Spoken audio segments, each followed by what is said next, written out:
Muchas gracias, mis queridos seguidores. Aquí Maritechi para darles y compartir mis conocimientos de charm y etiqueta social. A las mujeres nos encanta ponernos pantalones, pero la forma correcta de esperar a alguien no es así.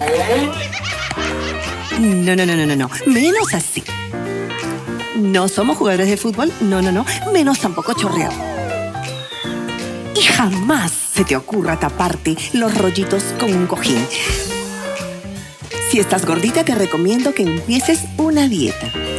La forma correcta de sentarnos con pantalón sería de costadito, así.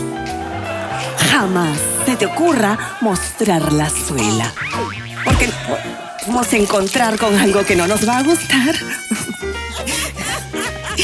Entonces, vamos a decir que no hemos visto nada y continuamos de costadito. También podemos hacer una esfinge, así. Pero el ángulo correcto, apunten por favor, bolígrafo a mano, el ángulo correcto sería formar dedo gordo, rodilla y oreja en un ángulo recto formando una hipotenusa. Dedo gordo, rodilla, oreja. ¿Están listos para esto? Ya saben, si quieren más tips, me pueden encontrar en mi canal de